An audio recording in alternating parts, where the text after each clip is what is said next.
Pour celles qui étaient là, souvenez-vous qu'elle avait parlé de la femme qui peut être envoyée comme une espionne. Elle va, elle séduit un homme, elle l'aime, mais c'est pour avoir des renseignements. J'ouvre une parenthèse. Pour nous qui venons de la RDC, à l'époque de la Deuxième République des 32 ans du président Mobutu, à quoi ça marchait. Dès que quelqu'un était nommé dans un certain niveau social, on l'obligeait à prendre une deuxième femme. Cette femme-là était une espionne. Vous voyez le rôle que la femme de jour. Je ferme la parenthèse. Alors, il nous a rappelé également qu'on devient une femme porteuse de vie. On n'est pas né porteuse de vie. Par contre, on est avec le potentiel de le devenir. Amen. Mais il faudra qu'on puisse être travaillé, nous allons voir dans la suite, pour devenir réellement porteuse de vie. On ne peut pas sauter de la fillette à la fille et à la femme porteuse de vie. Il y a tout un processus qu'on va pouvoir suivre pour devenir ainsi porteuse de vie. Alors il nous a donné l'exemple de Ruth et de Naomi. Si vous vous rappelez que Naomi et son mari Elimelech, ils ont quitté Bethléem, la maison du pain. Ils sont allés à Moab. Et là, leurs deux fils, ils ont épousé les Moabites, alors que les Moabites, c'est une nation maudite. C'était les descendants de Lot qui a eu des enfants avec sa première fille, l'aînée et la deuxième fille. C'est vraiment l'inceste, ils étaient déjà maudits. Et ils sont allés là-bas. Et là, son mari Elimelech est mort. Ces deux enfants qui avaient épousé des filles, femmes moabites, sont morts. Et elle devait retourner. Elle a entendu que là où elle avait quitté Bethléem, maintenant, la famine n'est plus, la nourriture est venue. Elle veut retourner chez elle. Les deux belles filles, Orpa et Ruth, l'ont accompagnée, mais encore au chemin, il leur a demandé de retourner. Mais Ruth s'est attachée. Elle nous a dit, elle nous a montré dans le livre de Ruth, on n'a pas lu beaucoup de passages, mais il y a que 4 chapitres pour pouvoir résumer cela. Il a dit, les Moabites déjà avaient un sang maudit, puisqu'ils viennent d'un inceste, d'un père qui a eu des enfants avec ses filles. Mais Ruth avait déjà remarqué en sa belle-mère quelque chose de particulier, les valeurs que cette belle-mère avait. C'est là que nous voyons de la femme, de la jeune épouse qu'elle était, elle a été travaillée, elle a eu un processus qui a fait d'elle qu'elle a reconnu les valeurs de sa belle-mère et elle va la suivre jusqu'à dire les phrases que les gens, dans certains mariages, répètent. Ton Dieu sera mon Dieu, là où tu mourras, je mourrai, et là où on t'enterrera, je serai enterré. Et cette femme, Ruth, la façon dont elle a suivi sa belle-mère, elle a entendu les conseils, je vous ai dit, c'est un processus. On ne naît pas femme porteuse, quand même on est des potentiels à soi, mais il y a un processus, des étapes à suivre. Ruth, venant d'une famille moabite maudite, mais ayant suivi les étapes avec sa belle-mère, c'est comme si elle a été travaillée. Elle va devenir porteuse de vie. Parce que sa belle-mère va lui donner des conseils, la façon dont elle va aller maintenant être épousée par Boaz. Et cette façon dont elle a été travaillée, elle est même reprise dans la généalogie de Jésus, parmi les quelques femmes dont le nom se trouve dans cette généalogie. Alors, la première chose à retenir dans Ruth, dans cette femme porteuse de vie, il y a de reconnaître son identité. La deuxième chose, la sensibilité. Il y avait Orpa, il y avait Ruth. Mais elle a détecté quelque chose de bien parce qu'elle était sensible à sa belle-mère. Et c'est cette sensibilité qu'elle a développée jusqu'à suivre les conseils de sa belle-mère, qui lui avait demandé, quand nous entrons dans les détails, qu'elle aille, quand elle savait dans leur culture que c'est Boaz, enfin c'est un parent du mari qui devait prendre Naomi. Comme Naomi ne pouvait plus avoir des enfants, il pouvait donner Ruth à ces parents-là. Et les parents qui avaient le droit en premier, ça elle n'a pas dit, mais je vous explique pour que vous compreniez, avait décliné. Alors Naomi a donné les conseils à sa belle-fille d'aller se coucher là, et Boaz est allé la prendre comme deuxième femme. Alors on nous a dit, et lui a donné les conseils. Lave-toi, oins-toi quoi? Aimer des habits. Et maman Malila a expliqué ça de cette façon. Lave-toi, elle vient d'une tribu moabite maudite.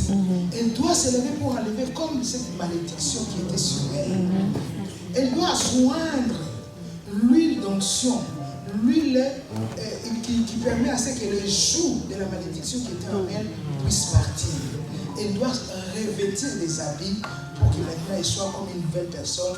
Et c'est ce que j'ai dit, de la fille à la fillette et à la femme qui devient porteuse. C'est ce que maman Malila nous a dit. Amen. Et nous n'avons pas assez de temps, je vous donne quelques références clés. Ésaïe 10, 27 dont elle avait parlé. Où on enlève le joug. Et dans la préparation, il y a un temps. Là, c'est maintenant, il va parler de Esther. Quand le roi Assyrus avait, à la 3e année de son règne, il a organisé un repas. Il a demandé à la femme Vasti, qui était belle pour que les gens qui viennent voient la beauté de la reine. Elle a refusé.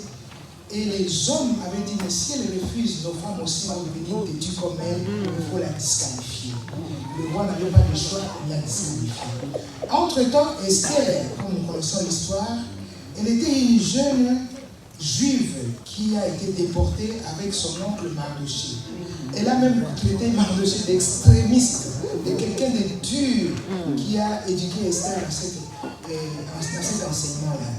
Mais elle nous dira que, comme Esther elle était belle de figure et belle de taille.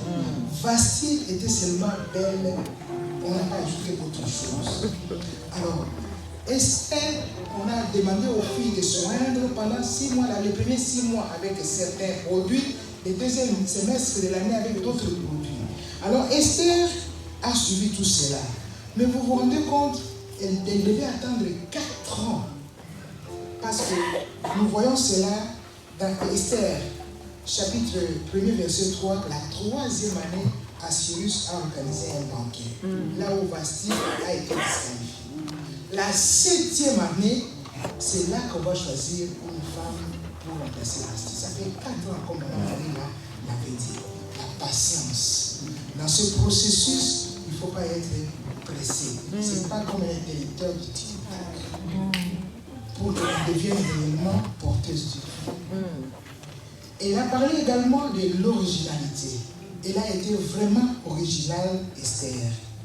Elle a suivi ce qu'on lui avait demandé et c'est comme ça qu'elle va arriver à ce point-là. Rappelez-vous ce qu'elle avait dit. Quand maintenant Aman a comploté contre les Juifs pour qu'on puisse les exterminer, Mardoché a entendu, il est allé lui dire de demander au roi de voir leur situation pour que ça change. Elle avait hésité. Mais après, Mardoché lui dira, si tu ne te lèves pas, le Dieu d'Israël va susciter. Elle n'a même pas cité le nom de Dieu. En parenthèse, avec la petite formation de théologie qu'on a fait là. Celles qui sont passées par la faculté sont là, levez les mains. Amen. Le pasteur Malonda vous attend pour l'inscription. Dans les 4 chapitres d'Esther, il n'y a pas de mot de Dieu. Alors, Mardoché lui avait dit, si tu ne te lèves pas, la délivrance viendra de quelque part. Alors, qui sait si ce n'est pas pour des temps comme ceux-ci que Dieu a été amené à la royauté. Et ça a été comme un déclic. Et là, demandé à sa petite cour de jeûner.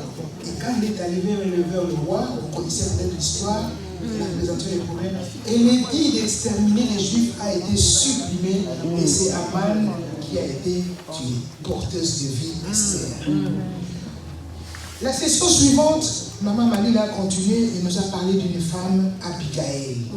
Nous lisons son histoire dans 1 Samuel, chapitre 25, du 1er au 44e verset. Elle n'a pas eu le temps de lire tous les chapitres, mais elle a pris des portions pour nous expliquer ce qu'elle était.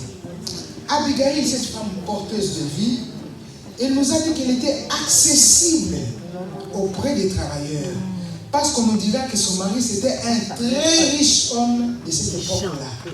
On parle de 3000 brebis qu'elle avait, de 1000 chèvres. Vous vous imaginez quel grand cheptel.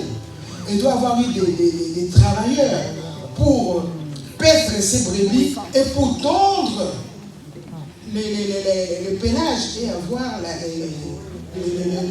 la laine. Ça montre la richesse qu'il avait. Et il écrit, alors, comme les serviteurs de Naaman, plutôt de Naboth, étaient en train de perdre les brebis dans les pâturages, il y avait des incursions, mais ce sont les hommes de David qui ont permis à ce qu'on ne puisse pas ravir les brebis. Oui. Mais alors, quand David a demandé quelque chose à ces gens-là, ils sont allés dire à leur patron, Naboth, il a dit Nabal. Nabal,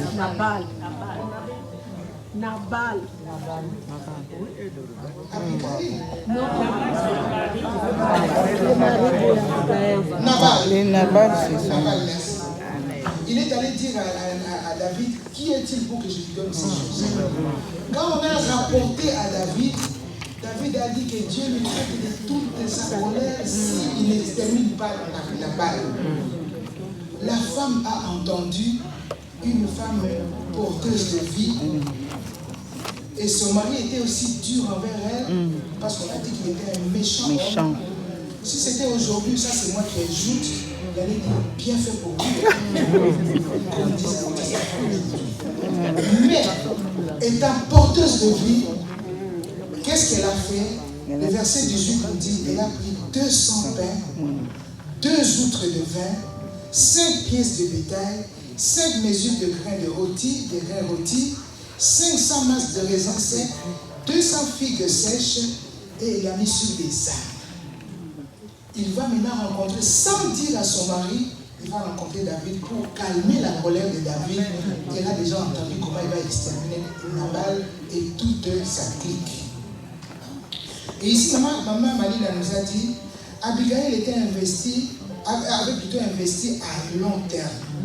Et cette femme était accessible pour que les travailleurs puissent lui dire ce qu'on a dit de leur patron. Et pour qu'à son tour, elle donne des ordres pour que les gens suivent. Et quand elle a fait le voyage pour aller vers David, on nous dit qu'elle était belle de figure et elle était de bon sens. Mais, maman Malie a fait une parenthèse, David aimait, c'était un donjon, permettez le terme. Elle n'a pas mis sa beauté en avant, elle a fait précéder les gens pour amener la nourriture. Il est arrivé à la fin pour tomber auprès de David, se prosterner et dire que c'est moi qui ai commis la faute, pardonne-moi. Elle a pris la place de son mari, porteuse de vie. Humble, elle tombe sa face sur terre, se prosterne et se jette à ses pieds. Et cette maman Marie nous a rappelé ce geste-là, alors que ce n'est pas elle qui a dit du mal, montre la grandeur d'esprit qu'avait cette femme. Alors, en résumé, pour cette femme, Abigail, elle a dit, c'est une vraie femme qui connaît les caractères de tous ceux qui l'entourent, les travailleurs. Elle doit avoir été un bon leader, parce que quand elle donne des ordres de prendre tout ce qu'elle doit amener, on la suit. Et ici, moi, je peux ajouter, quelle patronne êtes-vous dans la maison qui primait les gens qui travaillent avec vous si vous n'aurez pas obéi à ce qu'elle a demandé. Et puis quand elle fait cela, elle n'a pas de complaisance, c'est-à-dire, elle ne fait pas pour flatter quelqu'un, mais elle le fait en tant que telle pour chercher le bien, aussi bien de son mari que de tous ceux qui étaient avec lui. Alors maman Marie nous a fait une parenthèse en disant, cette femme-là, c'est comme dans une maison de Dieu. Il n'y a pas de complaisance, il n'y a pas de club. Nous, à Kinshasa, on dirait, il n'y a pas de musique. Il n'y a pas des gens qui sont pour ceci, pour cela. Non, il n'y a pas de complaisance. C'est ça que nous devons faire attention. Et elle a ajouté que cette femme était humble et en elle, elle a brisé les désirs de la chair parce qu'elle voit plutôt les intérêts de tous. Alors, elle a même extrapolé en disant, nous pouvons même parler de cette femme qu'elle avait des fruits de l'esprit. Elle était patiente, elle est humble, elle accepte de porter la faute qu'elle n'a pas commise. Alors que si c'était toi et moi, peut-être que c'est moi qui dis ça. Comment nous pouvons être porteuses de vie si nous nous comportons de cette façon? Et enfin, Aujourd'hui, nous dirons, ça c'est moi qui ajoute la cerise sur le gâteau. Après qu'elle ait calmé la colère de David, Dieu a frappé Nabal, elle est morte. David a appelé cette femme-là.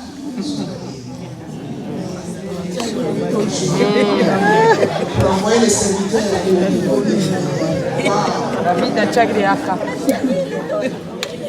la cerise sur le gâteau.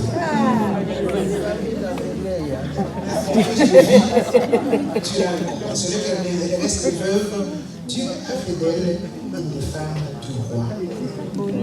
Maman Patricia qui est venue. Elle n'a pas lu, mais l'histoire qu'elle a racontée, c'était dans 2 Rois, au chapitre 5. L'histoire d'une petite fille qu'elle a surnommée Évelyne. Parce qu'elle a dit, la Bible ne dit même pas quel était son âge. Elle ne dit pas son nom. Alors pour ne pas dire tout le temps, petite fille, on l'a surnommée Évelyne. C'était une fille juive, captive. Les Syriens qui faisaient des excursions dans les territoires israélites, et ils l'ont ramenée comme esclave en Syrie. Et elle vivait dans la maison d'un général Naaman. Et le général, qui était un homme haut placé, il avait la lèpre. Il a cherché à se faire soigner, la lèpre ne le quittait pas. Mais cette petite fille-là, c'est comme ça que maman Patricia disait, pour être porteuse de vie, ça ne dépend pas de l'âge. Ici, on a dit petite fille. Vous, nos jeunes filles qui êtes là, vous allez dire peut-être que je ne suis pas encore mariée, je n'ai pas encore porté l'enfant, je ne suis pas porteuse de vie. Mais tu peux être porteuse de vie sans que tu viennes porter l'enfant. Cette petite ici, elle a été porteuse de vie. De quelle manière? Quand elle a appris que le patron a souffert de la lèpre et que ça ne guérissait pas, maman Patricia nous a dit, sûrement, parce que nous avons dit, on ne naît pas porteuse de vie, mais on naît avec le potentiel de porteuse de vie en soi. Mais il faut qu'il y ait un travail, un processus pour que vous arriviez à cela. Et nous, elle a dit, nous croyons que cette fille, il sait que le Dieu de son pays, avec le prophète Élisée à l'époque, il a la capacité de guérir cet homme-là. Elle a dit maintenant à sa maîtresse que dans mon pays, il y a quelqu'un qui peut guérir le général, ton mari. Et là aussi, elle a dit, cette jeune fille porteuse de vie, elle doit avoir eu de bonnes relations avec sa maîtresse. Imaginez, elle maîtresse, maman générale, comme chez nous au Congo, on appelle, même si elle n'est pas générale, on appelle maman générale, avec une bonne esclave qu'on a déportée. Mais elle a entendu le conseil que la jeune fille lui a donné et elle a demandé à son mari d'aller là-bas. Et son mari va aller avec les serviteurs. Et là encore, quand ils arrivent, d'après l'histoire, la Bible nous dit, quand on lui a demandé, il est allé, avant d'aller, quand il a dit à son chef qu'il allait, le roi a écrit au roi d'Israël pour qu'il reçoive son général. Alors que la petite fille lui a demandé d'aller chez le prophète. Là aussi, maman Patricia va nous montrer comment cette porteuse de vie est allée dans des situations où on ne peut même pas imaginer. De quelle manière? Elle a parlé à sa maîtresse. Sa maîtresse a parlé au général. Le général, comme c'est un officier, il doit sortir avec un ordre de mission. Sinon, il serait déserteur. Moi, je suis en train des militaires. Si tu parles sans autorisation des autorités, on te considère comme déserteur. Il devait avoir l'ordre de mission. Et le roi a fait une lettre pour qu'on présente au roi d'Israël afin qu'on reçoive Naaman. Mais ça ne concernait pas le roi, ni le roi d'Israël, ni le roi de Syrie. Et maman Patricia nous a montré comment la porteuse de vie est arrivée même au niveau diplomatique. De la petite captive, on parle d'elle au palais royal. Et là, quand Aman va partir, il va chez le roi israélite. C'était le roi Joram Et nous a fait une parenthèse en disant c'est le fils de Jézabel. Jézabel, nous savons comment elle était cette dame méchante Acariate qui avait fait tuer, qui avait présenté 400 prophètes de Baal qui ont été exterminés et cherché Élie pour les tuer. Et quand on vous dit aujourd'hui Jézabel, c'est-à-dire que vous êtes vraiment méchant. Je ne suis pas sûr que vous pouvez les porter un ficelle. Et c'est son fils qui en ce moment-là était roi d'Israël. Il était étonné qu'on puisse lui écrire une lettre pour recevoir Naaman. Finalement, les serviteurs qui ont accompagné Naaman sont allés maintenant chez l'Élysée. L'Élysée lui a demandé seulement d'entrer, comme maman Bishop faisait le résumé la fois passée, d'entrer 7 fois dans les journées. Ah, mais chez nous, il y a prépare. Si c'était chez nous, il y a le fleuve Congo. Si c'était en Égypte, je dirais il y a le Nil. Si c'était en Amérique du Sud, il y a l'Amazon. C'est même pas, ça ne ressemble même pas à la Meuse en Belgique ou au Rhin en Allemagne.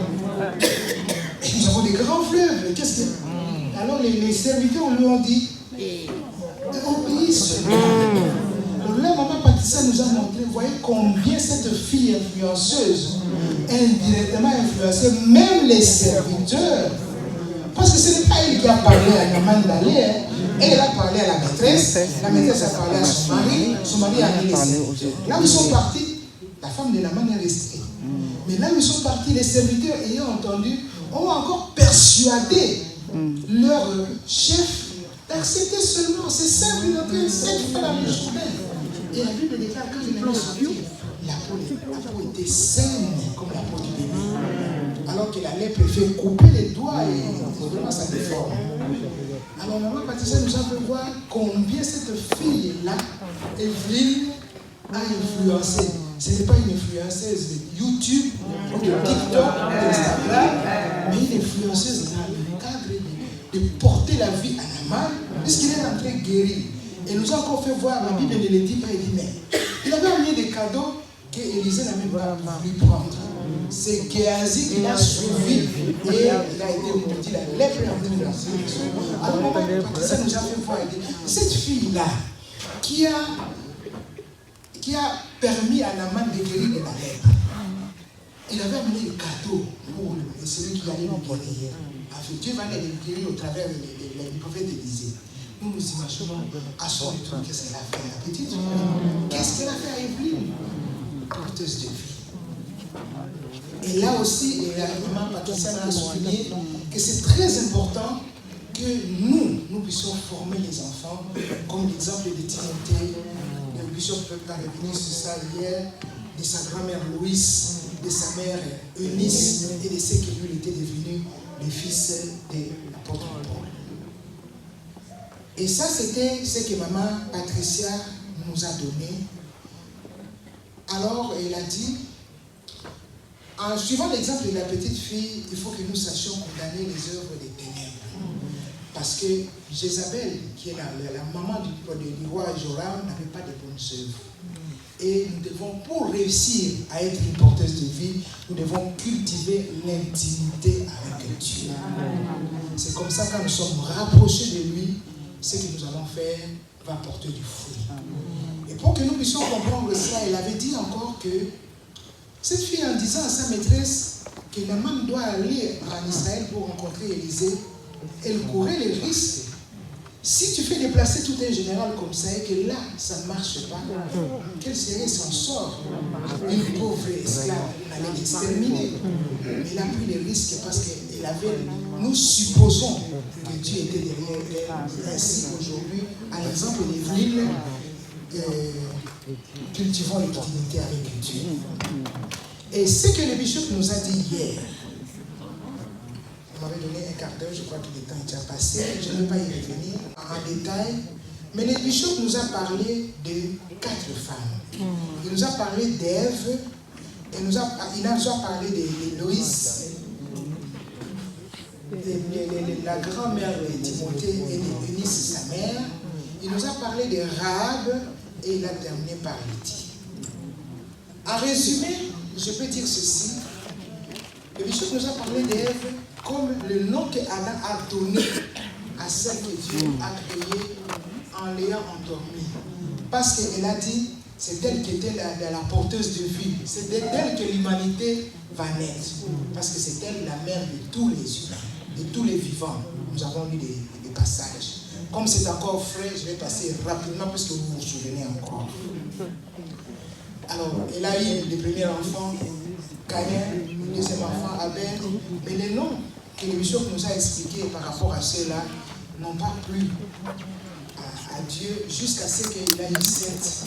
Il a reconnu que ce n'était pas sa force, mais c'est la grâce de Dieu qui a donné Seth. Et là, nous avons vu, le bishop nous a parlé vraiment pour dire que pour être porteuse de vie, nous devons reconnaître que ce que nous avons vient de Dieu. Amen. Parce que quand il a eu Caïn, nous avons fait l'homme. Nous avons fait, et pourtant ça vient de Dieu. Et quand ils ont eu Abel, ils ont dit que c'était vanité. Et on voit que vanité des vanités, ça s'éclipse, ça ne tue même pas, son frère l'a tué. Mais c'est quand il a eu Seth qu'il va donner le nom de Seth qui signifie substitution, quelque chose qui vient remplacer. Là, il a même reconnu que ce n'est pas grâce à elle, mais il y a quelqu'un qui est au-dessus. Et voilà comment lui, il va durer. Et jusqu'à la généalogie de Jésus, on va citer ce nom-là. Et lorsque je vais aller vraiment rapidement pour permettre à ceux qui nous auront des ateliers, là nous pouvons peut-être approfondir, surtout que c'est tout à fait frais. C'était jusque 2 heures hier et je crois que vous l'avez encore dans la mémoire. La deuxième personne, la porteuse de vie, c'était Loïs et Eunice. Loïs qui signifie agréable, Eunice qui signifie béni par la victoire. Ce sont des femmes qui ont impacté la vie de leur fils Timothée. Et là, c'était comme une interpellation pour nous qui avons eu la grâce d'avoir des petits-enfants. Lorsque nous avons nos réunions, parfois, les mamans nous encouragent. Quand ils viennent chez nous, que nous puissions leur transmettre vraiment ce qui est de la parole de Dieu. C'est une occasion pour nous d'être comme Loïs et Eunice. La troisième femme, c'est Rahab, qui signifiait spacieuse, tumultueuse. Cette femme-là, nous savons que c'était une femme de mauvaise vie, une prostituée. Le fait qu'elle avait reçu les espions qui sont allés pour conquérir Jéricho et leur a préservé la vie, elle avait signé comme un gage, si quand vous viendrez envahir, prendre la ville, je mettrai un fil de cramoisi à la fenêtre pour que ma famille soit sauvée. Et le bishop nous a dit que cette femme-là, quand bien même elle était prostituée, et on pouvait la considérer comme quelqu'un qui est nu, puisque étant prostituée, n'est-ce pas que se donne à 1000 et un hommes. Et quand on se donne, c'est pas avec les habits, même si ce sont les débits de reins. Alors, cette femme-là, elle était découverte. Maintenant, quand les espions vont venir et qu'on va la sauver, elle va épouser un homme qui s'appelle Salomon, qui signifie vêtement. Symboliquement, elle va être ouverte de sa nudité de prostituée. Et comme Dieu a fait d'elle une porteuse de vie, son nom se retrouve dans la généalogie de Jésus. Voilà comment le Seigneur réhabilite. Alors le bishop nous a fait aussi une interpellation. Peut-être que tu es là. La société voit en toi une prostituée découverte. Hein? Parce que quand il a dit à Ève que c'était un cadeau est toujours emballé. Hein? Même si ce sont des petits sacs, on l'aime bien cacher pour que la personne qui reçoit ouvre le ventre. Si toi tu es emballé, tu ne vas pas ouvrir tout le monde. Hein? T'es Seigneur.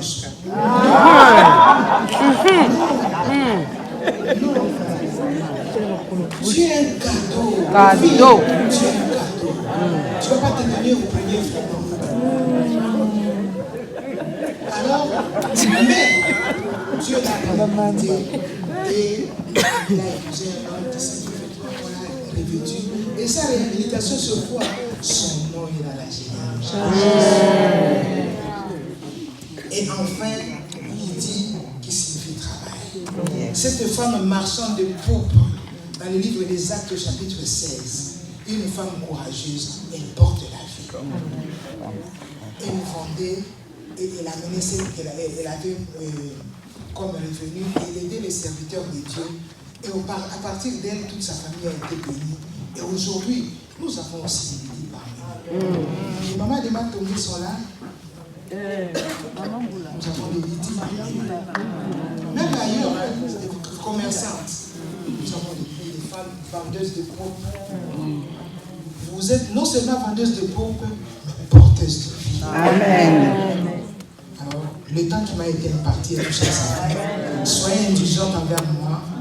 J'espère que ça rafraîchit votre mémoire. Pour que maintenant nous entrons dans les activités. Que Dieu vous bénisse.